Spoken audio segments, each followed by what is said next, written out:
ہیں ان کو اس میں لانا ہے۔ دو ہی بنیادی کام ہیں مسلمانوں کے ایمانوں کی حفاظت۔ عام مسلمان ان فتنوں سے آگاہ نہیں ہے، دجل ہے، تلبیس ہے، دھوکہ ہے، ملمہ سازی ہے۔ ہماری ٹوپی، پگڑی، کرتا، داڑھی، تسبیح، یہ پوری کٹ جو ہے وہ ہماری پہن کے اور یہ ہمارا روپ اختیار کر کے بہروپیہ جو ہے وہ آ کر کھڑا ہوتا ہے، قرآن کی غلط تفسیر کرتا ہے، حدیث کی غلط تعبیر کرتا ہے، اور فقہ کے مسائل جو ہیں ان کو بالکل الٹ پلٹ دیتا ہے، بلکہ دین کو جدید سانچوں کے اندر ڈھال کے اس کو بند کرنے کی کوشش کرتا ہے، جبکہ دین مطالبہ یہ کرتا ہے کہ سارے سانچے توڑ دو، تم سارے خود میرے ایک سانچے کے اندر، اس کے اندر ڈھل جاؤ، ادخلوا فی السلم کافہ۔ میں کسی سانچے میں ڈھلنے کے لیے تیار نہیں، بلکہ تم میرے سانچے کے اندر سب کے سب ڈھل جاؤ اور ہر زمانے کے لیے کافی۔ تو فتنے ہیں، انکار حدیث کا فتنہ ہے۔ اللہ نے دیکھو بندے پیدا کیے ہو، ہمارے ڈاکٹر الیاس صاحب کمال آدمی، اپنی معذوری جو ہے اس کو انہوں نے ایسے چھپایا ہے، اور اس پر بھی وہ اللہ کا شکر ادا کرتا ہے۔ ہم نے ان کو چلتا پھرتا بھی دیکھا تھا، دوڑتے ہوئے دیکھا، سائیکل چلاتے ہوئے دیکھا تھا، تو آج دیکھیں وہ ویل چیئر پہ ہے لیکن دین کا داعی ہے، جہاں بیٹھا ہے دین کا داعی ہے، تو دین کی دعوت بھی رکے گی۔ تو ایسی انہوں نے یعنی یہ میرے دل کی یہ خواہش تھی کہ اے کاش اس موضوع پر کوئی آدمی جو ہے نا وہ کھڑا ہو جائے گا۔ میں نے ان سے درخواست بھی کی 2-3 دفعہ کہ اس طرف توجہ فرمائیں، اللہ نے چلا دیا ان کو اس طرف۔ اللہ یجتبی الیہ من یشاء ویہدی الیہ من ینیب۔ میں ابھی اس کا ترجمہ پڑھ رہا تھا، وہی سناتا ہوں جو حضرت شیخ الہند نے لکھا کہ اللہ چن لیتا ہے اپنی طرف سے جس کو چاہے، اور راہ دیتا ہے اپنی طرف اس کو جو رجوع لائے۔ یعنی ایک تو انبیاء کرام کو اللہ نے چنا دین کی دعوت کے لیے، اللہ اپنی طرف سے چنتا ہے جس کو چاہے، وہ انتخاب الہی ہے۔ اور پھر یہ جو ہم ہیں نا، ہم تک جو حضور علیہ السلام کی دعوت پہنچ گئی، اب ہماری ذمہ داری جو ہے کہ ہم اب اللہ کی طرف تو رجوع کریں نا۔ یہ نہیں ہو سکتا کہ میں نماز نہ پڑھوں اور دین کا داعی بن جاؤں، میں روزہ نہ رکھوں اور دین کا داعی بن جاؤں، سارا دن جھوٹ بولوں اور دین کا داعی بن جاؤں، یہ نہیں ہو سکتا۔ یہ سب کچھ چھوڑ کے اللہ کی طرف آپ آ جائیں، پھر اللہ کہتا ہے کہ پھر میں تمہیں راہ دوں گا، ہدایت دوں گا۔ ہدی للمتقین ہے نا، مسلمان تو ہے، تقوی نہیں ہے تو کیسے ہدایت ملے گی کتاب سے؟ تو اللہ کی طرف رجوع کریں گے تو پھر اللہ کام کے اندر بھی برکت ڈال دیتے ہیں۔ تو اب یہ میری ذمہ داری ہے، تو میرا ہو گیا، میرا جو کچھ ہے وہ سب تیرا ہے۔ تو عصر حاضر میں سب سے بڑا فتنہ جو ہے وہ قادیانیت کا ہے، اس لیے کہ جب ایک ایمان والا حضور خاتم النبیین رحمت للعالمین محمد کریم صلی اللہ علیہ وسلم کے وجود سے، آپ کی ذات سے کٹ جاتا ہے تو پورے دین سے محروم ہو گئے۔ دین نام کیا ہے؟ ہمارے تبلیغی جماعت کے بزرگوں نے ایک جملے میں ساری بات سمجھائی ہے کہ دوستو بزرگوں، دین نام ہے حضور صلی اللہ علیہ وسلم کی اداؤں کا۔ ایک جملے کے اندر کتنی سادہ بات ہے، کوئی لمبا چوڑا فلسفہ نہیں ہے، کوئی مشکل بات نہیں ہے۔ اس کو پھیلا لیں، میں اور آپ ساری زندگی بولتے رہیں، اس کا فیض ختم نہیں ہوگا، گفتگو جاری رہے گی کہ دوستو بزرگوں، دین نام ہے حضور صلی اللہ علیہ وسلم کے اعمال کا، آپ کی اداؤں کا نام دین ہے۔ تو جب ہم اپنی اداؤں کو دین بنا لیتے ہیں تو پھر دین نہیں رہتا۔ اس فتنے کا مقابلہ علماء کرتے آئے ہیں۔ سب سے پہلے امیر المومنین سیدنا صدیق اکبر رضی اللہ تعالیٰ عنہ نے کیا، صفایا کر دیا، وہاں دوبارہ کوئی پیدا نہیں ہوا۔ ایسی صفائی کی ہے، ایسی صفائی کی ہے، اللہ اکبر، کہ وہاں تصور ہی نہیں پھر آیا اس خطے میں کہ کسی آدمی کو ہمت ہو کہ وہ نبوت کا دعویٰ کر سکے۔ نسل ہی ختم کر دی، نسل ہی ختم کر دی کہ اس کو زندہ رہنے کا حق ہی نہیں ہے ایک مسلم ریاست کے اندر۔ مسلم ریاست، کافر رہ سکتا ہے، مشرک رہ سکتا ہے، عیسائی یہودی رہ سکتا ہے، لیکن باغی نہیں رہ سکتا، جو باغی ہے نا دنیا کے کسی بھی نظام کے اندر اس کے لیے کوئی رعایت نہیں ہے. آپ ریاست سے بغاوت کریں گے ریاست آپ کو فارغ کر دے گی. ریاست کو قبول کریں, ریاست کے متعین کردہ دائرے کے اندر رہتے ہوئے جو حقوق آپ کو دیے ہیں اس کو لے کے آپ چلیں. تو یہ تو ہمارا ملک ہے. اس کے اندر جب کوئی بغاوت کی بات کرتا ہے, وہ چاہے ریاست سے بغاوت ہے, چاہے مقاصد ریاست سے بغاوت ہے, چاہے دین سے بغاوت ہے, اس کو روکنا حکمت کے ساتھ, تدبیر کے ساتھ, یہ ہماری ذمہ داری ہے. اور اس کا بھی اصول قرآن کریم نے دیا. اعوذ باللہ من الشیطان الرجیم ادع الى سبیل ربک بالحکمۃ والموعظۃ الحسنۃ وجادلہم باللتی ہی احسن. بلاؤ, اللہ کے راستے پر بلاؤ. کیسے بلانا ہے؟ حکمت کے ساتھ, تدبیر کے ساتھ, واضح اور نصیحت کے انداز میں, حجت کے ساتھ. دلیل ہو آپ کے پاس, علم ہو آپ کے پاس, معیار ہو آپ کے پاس. اور اگر وہ آپ سے مجادلہ کریں, سوال جواب کریں, الٹی سیدھی باتیں کریں گے, وہ جب آپ ان کو دعوت دیں گے تو ویسے جواب نہیں دینا جو رخ اور جو انداز انہوں نے اختیار کیا. اگر برا انداز انہوں نے اختیار کیا تو آپ اس الزام کا جواب ویسے نہیں دیں گے. آپ بلند ہیں, آپ کے پاس تو کتاب اللہ ہے, حدیث رسول اللہ صلی اللہ علیہ وسلم ہے, سنت رسول اللہ صلی اللہ علیہ وسلم ہے, اجماع امت صحابہ کی پوری سیرت آپ کے پاس ہے. تو آپ نے تو ایسے خوبصورت انداز میں ان کو جواب دینا ہے کہ وہ آپ کی طرف آ جائے. یہ ہے دعوت کا منہج. اللہ تعالیٰ نے طے کر دیا. ہم نے نماز کی جب دعوت دینی ہے نا تو بھائیوں اٹھو, نماز کی تیاری کرو. اذان ہو گئی, اذان بھی دعوت ہے. اذان کے اندر کوئی سختی نہیں ہے, کوئی سختی نہیں ہے. شہادتین کا اقرار ہے, اللہ کی توحید اور نبی کریم صلی اللہ علیہ وسلم کی نبوت و رسالت کا اعلان اور اقرار ہے. اور پھر دعوت ہے, حی علی الصلاۃ, حی علی الفلاح. تو اس کے اندر غصہ نہیں ہے. یہ ہے بنیادی بات. تو آج ضرورت ہے کہ ہم قادیانیت کا جو فتنہ ہے نا اس پر ہم نے جو کچھ کہنا تھا کہہ لیا.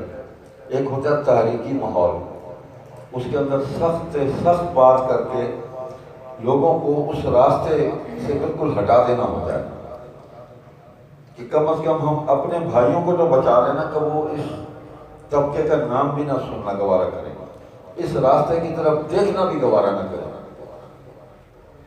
پہلے لا الہ الا اللہ مکمل نفی ہے کسی کے وجود کی جو بھی دین سے ٹکراتا ہے, جو بھی اللہ کے راستے کے مخالف آتا ہے, اس کی پہلے مکمل نفی ہے.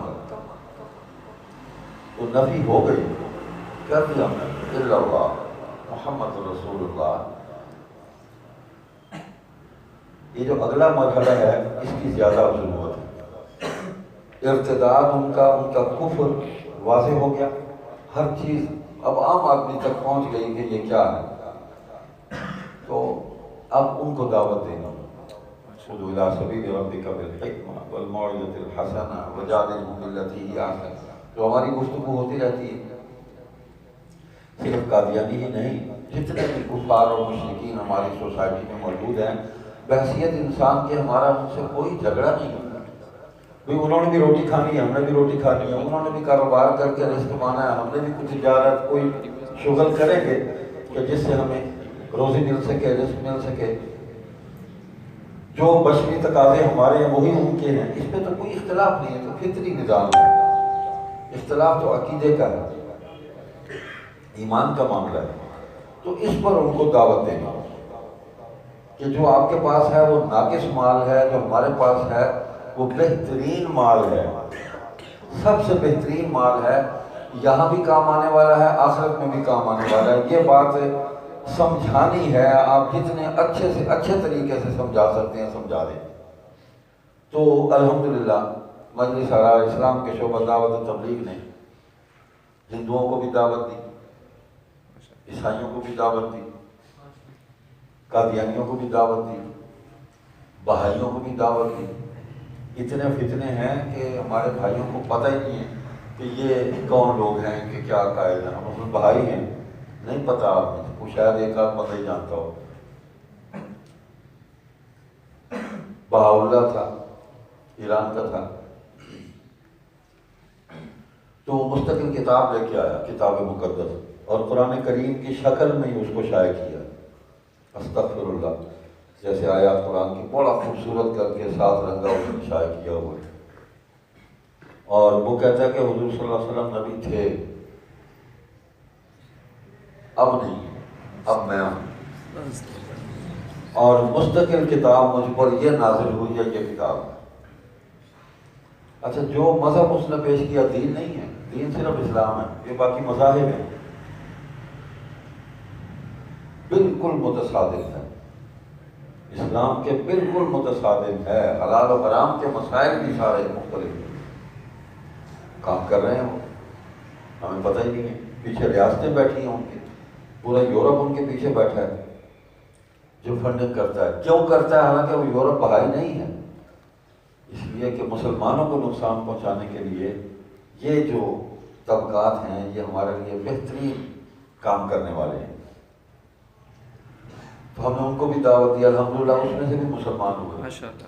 ہمارے ڈاکٹر آصف صاحب بیٹھے ہیں یہاں ملتان میں، انہوں نے محنت کی، وہ میرے پاس ہی لے آئے، ان کو کلمہ پڑھا دیا، اور وہ اس وقت ہمارے ایک قسم کے مبلغ اور داعی بن گئے ہیں۔ تو یہ کام بہتر ہے یا کسی چلتے ہوئے آدمی کو، راہ چلتے ہوئے آپ سے اختلاف کر لے، آپ کسی بات میں آپ اس کو کافر بنا دیں، یعنی ہم نے تو محاورہ بنا، جات کافرہ بھائی مانا، ہم نے محاورہ بنا دیا۔ اللہ کے بندوں،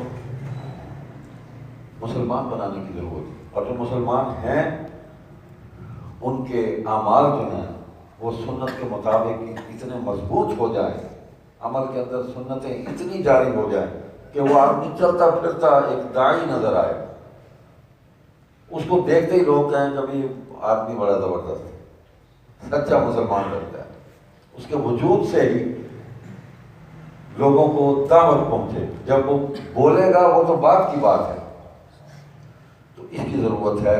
آج ہم دعوت کے جو تقاضے ہیں، جو طریقے ہیں، ہم اس سے لا علم ہیں، لا علم ہیں، اس طرف ہمیں توجہ کرنی چاہیے۔ قرآن کریم نے حضور صلی اللہ علیہ وسلم کو یہ فرمایا کہ اس طریقے سے آپ دعوت دیں، اور صحابہ نے ایسے ہی دعوت دی۔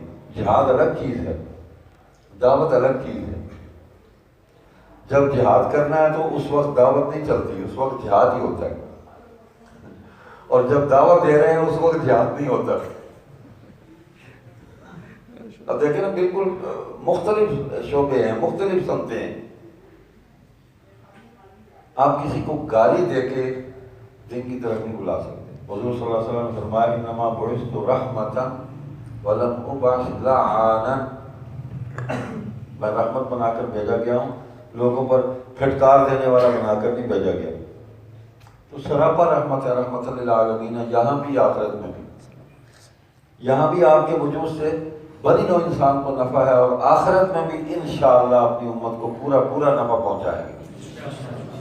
آپ نے یہ فرمایا ایک حدیث پاک کا مفہوم ہے، میری امت کبھی ضائع نہیں ہوگی، کبھی ضائع نہیں ہوگی، اس لیے کہ جس امت کی ابتدا میں ہوں اور انتہا میں عیسیٰ ہے، درمیان میں مہدی ہیں، وہ امت کیسے ضائع ہو سکتی ہے؟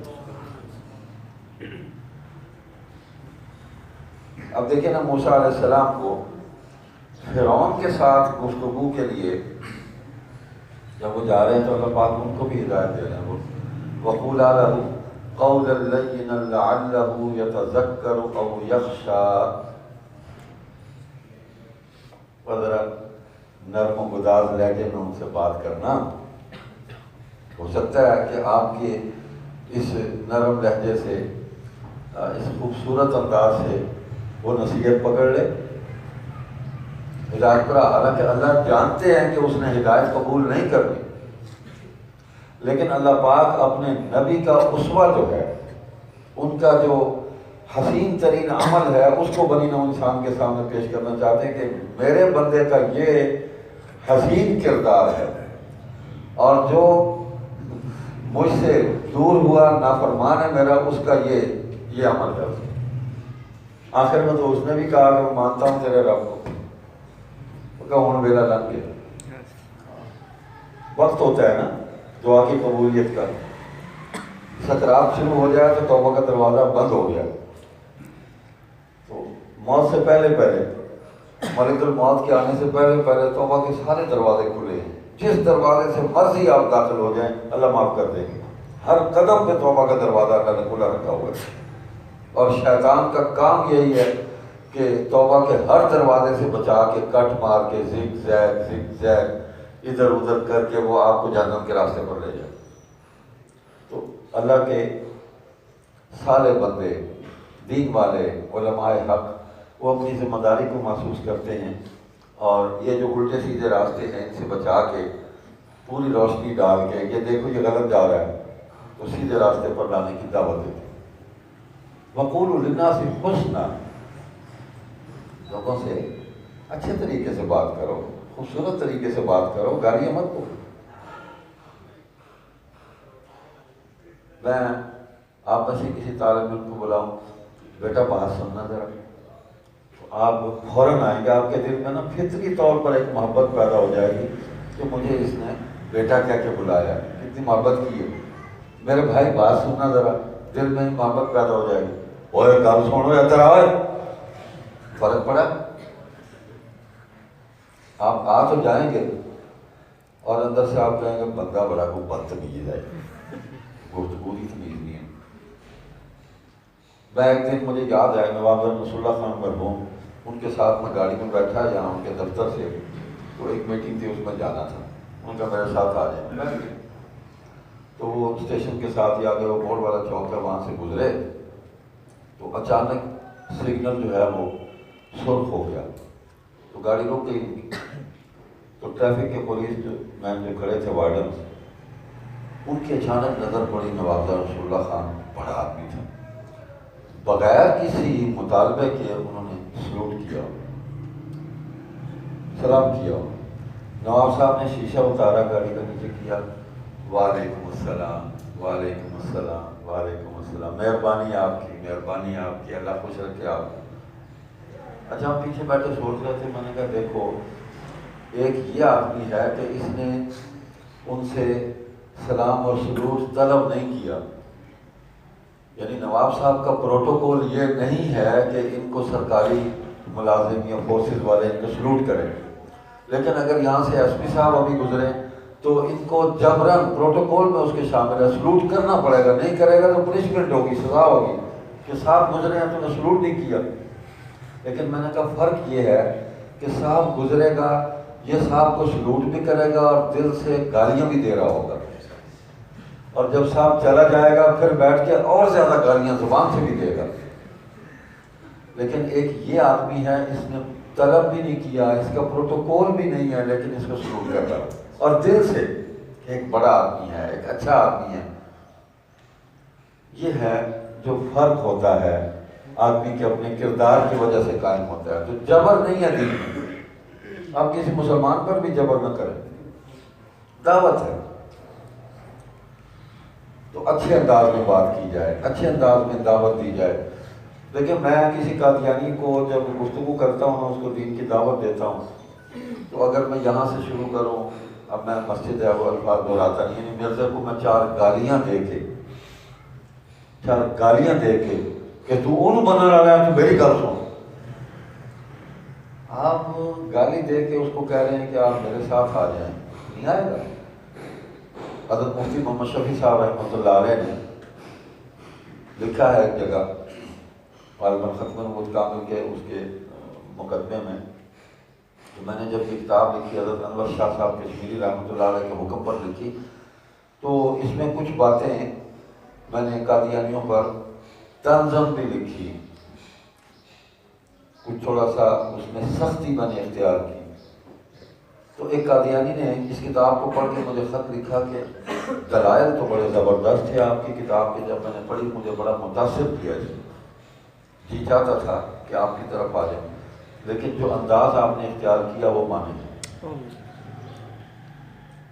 اب دیکھیں کہ کتنی خوبصورت کتاب ہے، قرآن کریم کی آیات جمع کی ہیں، 101 آیتیں ختم نبوت کے عنوان پر جمع کی ہیں، اور 200 سے زائد احادیث جمع کی ہیں۔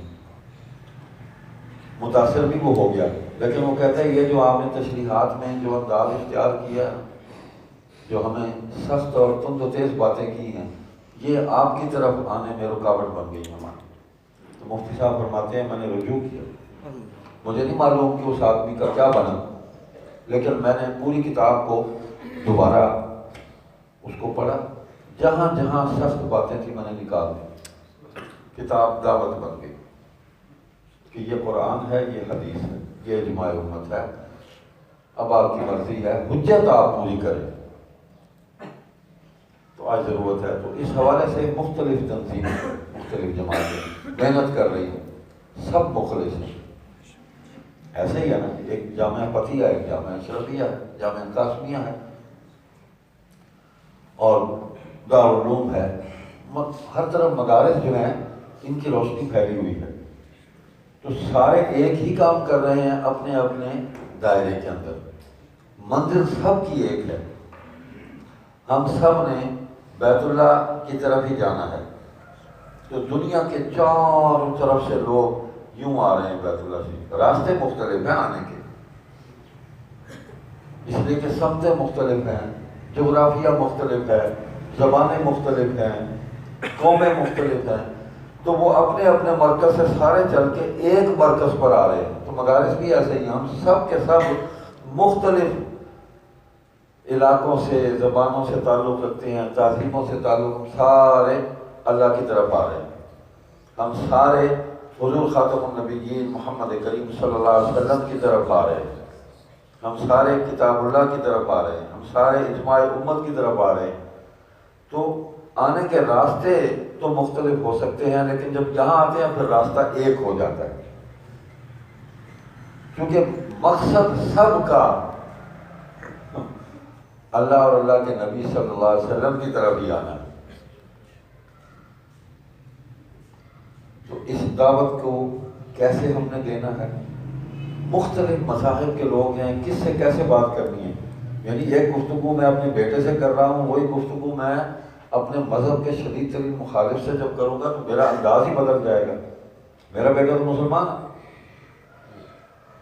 اس کو تو تواصی بالحق ہے، نصیحت ہے، اس کو تلقین ہے، مکالمہ ہے، لیکن جب ہم کافر سے بات کر رہے ہیں تو اس میں انداز ہمارا بدل گیا، اس کو دعوت ہے، پوری حجت لے کے اس کے سامنے جائیں گے، اور جو اس کے پاس ہے اس سے موازنہ کر کے اس کو بتائیں گے کہ یہ جو میں آپ کو دعوت دے رہا ہوں، جس پیغام کو آپ تک پہنچا رہا ہوں، یہ سب سے بہترین ہے، میں آپ کو ایک اچھی چیز دے رہا ہوں، آپ اس کو قبول فرمائیں۔ آپ کے پاس جو چیز ہے یہ آپ 2 نمبر چیز مارکیٹ سے لائے ہیں، یہ میرے پاس 1 نمبر مال ہے، اور اس کو قبول کرنے میں، اس کو لینے میں آپ کو تکلیف بھی کوئی نہیں ہے، اور مطلب ہے تو آپ کا نہ معاشی نقصان ہے نہ جانی نقصان ہے، کوئی نقصان نہیں ہے آپ کا، نفع ہی نفع ہے۔ الدین النصیحہ، او کما قال علیہ الصلوۃ والسلام، دین خیر خواہی اور بھلائی کا نام ہے۔ تو انسانیت کی سب سے بڑی جو خدمت ہے، انسانیت کی سب سے بڑی خدمت دین کی دعوت ہے، اس سے بڑی کوئی خدمت نہیں انسانیت کی کہ آپ کسی انسان کو دنیا اور آخرت دونوں جہانوں میں اس کے لیے نفع کے راستے کھول دیں، اور نقصان کے ہر راستے سے اس کو بچا کے خیر و بھلائی کے راستے پر لے آئیں۔ وقت بہت ہو گیا، تو آپ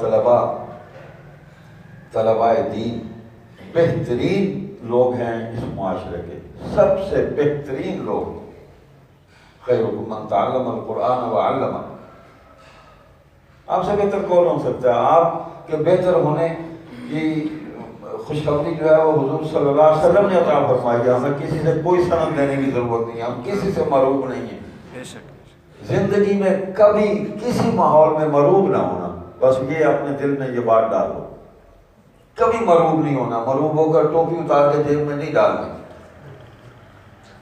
مدرسے میں گھر میں ٹوپی رکھی ہوئی باہر نکلیں تو چڑی مانگ نکال کے نہیں نکلنا، اسی کٹ میں جائیں گے، اسی وردی میں جائیں گے، یہ کیا بات ہوئی؟ ہمارے حضرت پیر جی سید محمد بخاری رحمۃ اللہ علیہ ملتان بار روم میں ان کو تقریر کے لیے بلایا کہ سیرت پر تقریر کرے، کئی سال پہلے کی بات ہے، تو وکلا تھے سارے، تو وہ جیسے معمول میں تھا انہوں نے چادر باندھی ہوئی تھی، قدر کا کرتا پہنا ہوا تھا، گھر کی دستی بنی ہوئی ٹوپی وہ ہمیشہ پہنتے تھے کپڑے کی، تو ہاتھ میں انہوں نے اشعار لیا اور یہ نیلون کی سوفتی وہ پہنتے تھے خود گھر میں، وہی پہنے ہوئے چلے۔ تو سیرت پر آپ نے کوئی 20-25 منٹ گفتگو فرما دی اللہ کی توفیق، تو کئی طنزیہ نظریں بھی اٹھ رہی تھی، گھلیا دیکھ رہے تھے، ہاں جی وہ بیچارے بڑے تکلیف میں تھے، بڑی پریشانی میں تھے، تو وہ تکلیف میں تھے نا، ہمارے پیر جی کو کوئی تکلیف نہیں تھی۔ تو جب فارغ ہوئے تو ان کے مہمان خانے میں بیٹھے، تو جن کو خوشی ہوئی وہ بھی بیٹھے تھے، تو ان کے سیکرٹری جنرل نے کہا بار بار کہ اس نے کہا کہ دیکھیں بات یہ ہے، گفتگو تو آپ نے فرما دی، ہمیں حضور صلی اللہ علیہ وسلم کی حدیثیں سنائیں، آپ کی سیرت کے واقعات سنائے، سبحان اللہ ہمارا ایمان اور طاقتور ہوا، دل منور ہو گیا، لیکن ہمیں خوشی جو ہوئی ہے نا سب سے زیادہ وہ یہ ہوئی ہے کہ آپ نے ہماری خاطر اپنا حلیہ تبدیل نہیں کیا، آپ مروب نہیں ہوئے، آپ جیسے تھے ویسے آ گئے، 2 نمبری کرنے کی ضرورت نہیں۔ تو پیر جی نے یہ فرمایا کہ میں جس طرح زندگی گزار رہا ہوں معمول کے مطابق تو میں ویسے ہی آ گیا ہوں، مجھے کسی تکلف کی ضرورت نہیں تھی، یعنی میں اپنے آپ کو تکلیف میں مبتلا کرتا، میں شلوار نہیں پہنتا، کبھی پہنتا تھا، چادر باندھتا ہوں بس ٹھیک ہے، تو میں آپ کے باروں میں آنے کے لیے شلوار سلواتا ہوں، مطلب 300-400 روپے اس کام سے لاتا ہوں، اور وہ بھی مطلب 1 گھنٹے کے لیے میں نے یہاں آنا تھا، پھر اتار کے میں نے رکھ دیں گی، تو اس تکلیف کی کیا ضرورت تھی؟ تو مرعوب کبھی نہ ہو، ہمارے اکابر کبھی مرعوب نہیں ہوئے، ہاں وہ مرعوب ہوئے ہیں تقوی سے، کسی میں تقوی ہے، للہیت ہے، تو اس سے مرعوب ہوئے ہیں کہ سبحان اللہ ان کی زندگی کو دیکھ کے حضور صلی اللہ علیہ وسلم کی سیرت طیبہ سمجھ میں آتی۔ مولانا خیر محمد جلندری کو دیکھا، وہ چلتے بھی ایسے تھے جیسے حضور صلی اللہ علیہ وسلم کے شمائل میں آتا ہے کہ جیسے کوئی بلندی سے نیچے اتر رہا، حضور صلی اللہ علیہ وسلم کی چال ایسے تھی، رسولی چال چلتے تھے، تو پتہ تو چلا نا کہ کسی آدمی نے اپنی چال کے اندر بھی حضور کی سنت کو جاری کیا ہوا، وہ کسی سے معلوم نہیں ہے، کہا چلا ہنس کی چال اپنے بھی بھول گیا۔ مطلب اگر ہم اس وردی میں، اس حلیے میں اس چال کو چلنے کی کوشش کریں گے تو ہماری نہ یہاں عزت رہے گی نہ وہاں عزت رہے گی، دونوں گھروں سے فارغ ہو جائیں گے۔ اپنی پہچان، اپنی شناخت اس کو قائم رکھیں، دین کے داعی بن جائیں۔ ہم نہیں کریں گے، اللہ تعالیٰ کسی اور سے کام لینے کا اللہ تو محتاج نہیں ہے، اللہ نے لیا کام اسی لاہور میں، مولانا احمد علی لاہوری موجود تھے رحمۃ اللہ علیہ، آپ دیکھ لیں سکھ کے گھر میں کس کو پیدا کیا اور اس سے کتنا فیض جو ہے وہ اللہ کی مخلوق تک پہنچا ہے۔ ایک PhD ڈاکٹر ریسرچ اسکالر وہ بھی درس قرآن میں بیٹھا ہوا ہے، اور ایک مدرسے کا درجہ رابعہ کا طالب علم بھی سامنے بیٹھا ہوا ہے، اور ایک عام مزدور ریڈی پان خاچہ فروش وہ بھی بیٹھا ہوا ہے، ایک طالب بھی بیٹھا ہوا ہے، سب کو دین کی بات یکساں سمجھ آ رہی ہے۔ اللہ محتاج نہیں ہے، تو اللہ سے مانگتے رہیں۔ اب میں گفتگو ختم کرتا ہوں کہ مجلس اسلام نے ایک شعبہ خاص اس عنوان پر ہم نے اس کو مضبوط کیا ہے اور مزید کر رہے ہیں، اللہ سے مدد بھی مانگ رہے ہیں، وہ ہے شعبہ دعوت و تبلیغ، اور اس میں ہم صرف قادیانی ہی نہیں ہر غیر مسلم کو دین کی دعوت دیں۔ الحمدللہ ایسے ساتھی ہمیں مل گئے نو مسلم جو ہندو سے مسلمان ہوئے، تو وہ ان کی کتابوں کے وہ حافظ ہیں، وہ اس پر بڑی اچھے انداز میں ہندو کو گفتگو کر کے اس کو دعوت دے سکتے ہیں، اس کو سلامتی کے راستے پر بلا سکتے ہیں۔ عیسائی موجود ہیں جو ادھر سے ادھر آئے، مسلمان ہو گئے الحمدللہ، تو وہ اپنی کمیونٹی کو جو سابقہ ان کی جماعت ہے ان کو بہتر انداز میں دعوت دے سکتے ہیں۔ تو مسلمان تو ہے ہی الحمدللہ، ہم قادیانیوں کو بھی دعوت دے سکتے ہیں، قادیانی بھی مسلمان ہو کر آئے، یہ ہمارے ڈاکٹر صاحب بیٹھے ہوئے ڈاکٹر آصف صاحب ادھر سے ہی ہو کے آئے. اب ان سے جان جاتی ہے ان کی جب یہ بات کرتے ہیں. گالیاں نہیں دیتے، بس یہی فرق ہے، لانتے نہیں بھیجتے، سیدھی سیدھی بات کرتے ہیں. یہ سکھانا ہے کہ ہم نے کس کو کس طرح دعوت دینی، کس طرح قائل کرنا ہے، ہم نے بس یہ بات سکھانی ہے. تو یہ ہمارا ایک 9 روزہ لاہور میں ہم نے ایک رکھا ہے کورس، ایک نصاب 26 مارچ سے یہ 4 اپریل تک. تو اس سلسلے میں ہمارے قاری قاسم صاحب ہیں، ان سے رابطہ کریں، آپ کے مدرسے میں موجود ہیں. تو اس میں ہم مختلف مذاہب کے لوگ جو سابقہ کافر سے مسلمان ہیں ان کو بھی بلاتے ہیں اور ان سے آپ کا مکالمہ گفتگو آپ ان کی سنیں گے. دعوت کا طریقہ آپ کو بتلایا جائے گا اور اس کام کو منظم کرنے کے لیے آپ سے رائے بھی لی جائے گی. ظاہر بات ہے آپ بھی سوچتے ہیں تو آپ کی سوچ سے، آپ کی رائے سے، آپ کی تجویز سے بھی نفع اٹھایا جائے گا اور جو ہمارے پاس ہے وہ آپ کو منتقل کیا جائے گا. تو یوں ہم مکالمہ کریں گے، تبادلہ خیال کریں گے ان 9 روز میں. تو جو دورہ حدیث سے ماشاءاللہ فارغ ہوئے ہیں اس سال ہمارے خوش نصیب طلباء، ان سے تو خاص طور پہ درخواست ہی پیش کر سکتا ہوں کہ کچھ اس کے اندر آپ حصہ ڈالیں، آئیں. ایک بھی آ جائے نا تو ہم کامیاب ہو گئے کہ جامعہ فتحیہ کی نمائندگی ہوگی. اور آپ پر تو ہمارا شبہ لگتا ہے. حضرت میاں قمر الدین رحمۃ اللہ علیہ وہ تو ہماری جماعت کے خازن تھے، آل انڈیا مجلس آرات کے، اور قادیان میں سارا کام ہی انہوں نے کیا، جا کے شعبہ قائم کیا. اگرچہ جماعت کے مطالبے پر انہوں نے حساب تھوڑا سا چھاپ دیا تھا، وہ ہمارے پاس چھپا ہوا ہے، لیکن وہ کہتے چھٹو جی کی حساب کرنا ہے، میں جانا اللہ جانے، حساب کدا کرنا، بس میں خرچ کر رہے ہیں، اللہ میں دے ہی جا رہے ہیں، خرچ کر دی توفیق دے رہے ہیں، میں خرچ کر ہی جا رہے ہیں. کیوں دینا جی حساب؟ جڑا تسی کٹھا کیا تسی کر لو اپنا حساب، میرا حساب رہن دو، میرا حساب اللہ نہ رہے. تو آپ پر تو شبہ لگتا ہے یہاں سے. تو کچھ 2-4 ساتھی جو ہیں وہ ذرا ہاتھ کھڑا کر کے نا ہمارے اس کورس کے اندر شرکت کا اعلان کرتے ہیں. ہاں جی، ایک تو یہ ماشاءاللہ ڈاکٹر صاحب دیکھ لو، ہاں جی ادھر بھی ہیں کہ ساتھی 2 3 4 5 6 7 8 9 جن کا عشرۃ الکاملہ بلکہ 12 امام پورے ہو گئے، بہت 14 کر لو ماشاءاللہ. بس ایک قاری صاحب سے رابطہ کر لیں گے، اللہ آپ کو جزائے خیر دے. ہاں جی باہر بھی ہیں اور ساتھی ہیں ماشاءاللہ. تو اگلے سال انشاءاللہ زندہ رہے تو خود بھی حاضر ہوں گے، ہمارے ساتھی رابطہ کریں گے. بھائی حضرت مولانا محمد عبداللہ مدنی دامت برکاتہم بھائی ہمارے بڑی محبت کرتے ہیں. ہم کوشش کریں گے کہ ایک کورس ہی ہم یہی کر دیں انشاءاللہ. 8-10 دن ہم آپ کے پاس بیٹھ جائیں گے، آگے آپ ہمیں روٹی چھوٹی چنی کھلائیں گے، تو حلوہ شلوہ چنے ماشاءاللہ، تو انشاءاللہ ہم کھائیں گے بھی اور حلال کر کے جائیں گے انشاءاللہ. تو ٹھیک ہو گیا. اور ہماری یہ کانفرنس 7 کو ہے، کس دن ہے؟ 7 مارچ کو یہاں مسلم ٹاؤن میں دفتر میں بعد نماز عشاء بعد نماز مغرب ہے. تو اس میں بھی تشریف لائیں، جو ساتھی جب وقت مل جائے، جو شہداء ختم نبوت کا تذکرہ ہوگا، ہمارے حضرت پیر جی سید محمد بخاری رحمۃ اللہ علیہ ان کی بھی کچھ باتیں سنائیں گے آپ کو، کچھ تعزیت بھی ہو جائے گی اور ان کے لیے دعائیں مغفرت بھی ہو جائے گی. الحمدللہ رب العالمین والعاقبۃ للمتقین والصلاۃ والسلام علی اشرف الانبیاء والمرسلین وخاتم النبیین محمد وعلی آلہ واصحابہ اجمعین. ربنا آتنا فی الدنیا حسنہ وفی الآخرۃ حسنہ وقنا عذاب النار.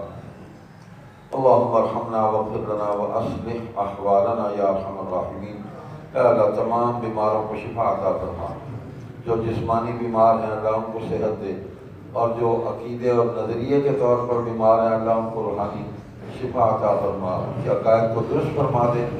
جو گمراہ ہیں ان کو ہدایت کا راستہ دکھا دے. اے اللہ ان کو اپنے راستے پر لے آ. اے اللہ جو محنت کر رہے ہیں، ہدایت پر آنے کی دعوت دے رہے ہیں، اس دعوتی عمل کے اندر خلوص بھی ہمیں عطا فرما اور ہمارے کام میں برکت بھی پیدا فرما دے اور ہماری محنت کو قبول فرما دے. طلباء جو پڑھ رہے ہیں ماشاءاللہ، اے اللہ یہ علم دین کو حاصل کرنے کے لیے جمع ہوئے ہیں، اے اللہ ان کو علم نافع عطا فرما، سب کو دین کا مبلغ بنا دے، دین کا داعی بنا دے اور ان سب کو اپنے دین کے لیے قبول فرما لے۔ جو اساتذہ کرام ان کو دین پڑھا رہے ہیں، اے اللہ ان کی محنت کو بھی قبول فرما لے۔ اے اللہ ان اساتذہ کی محنت کو قبول فرما لے۔ اساتذہ کی دعائیں طلباء کو مل جائیں اور طلباء کی دعائیں اساتذہ کے حق میں قبول ہو جائیں۔ اے اللہ تو سب کچھ کرنے والا ہے، مہربانی فرما دے، شفقت فرما دے۔ اس مدرسے کو اے اللہ جامعہ فتحیہ کو ترقی عطا فرما۔ جو بزرگوں نے، بانیوں نے بڑے خلوص کے ساتھ اس کی بنیاد رکھی، یہ وہی خلوص ہی کا نتیجہ ہے کہ آج یہ جامعہ ترقیوں کی جو منزلیں ہیں وہ بڑی تیزی کے ساتھ طے کر رہا، آگے بڑھ رہا ہے۔ اے اللہ اس کو مزید ترقی عطا فرما دے۔ یہاں سے اپنے دین کا خیر جو ہے اس کو جاری اور ساری رکھ، اور یہ ہمیشہ یہاں بہار رہے، کبھی خزاں نہ آئے۔ سبحانک اللہم و بحمدک، نشہد ان لا الہ الا انت، نستغفرک و نتوب الیک، وصلی اللہ علی النبی الامی و آلہ و صحبہ وبارک وسلم برحمتک یا ارحم الراحمین۔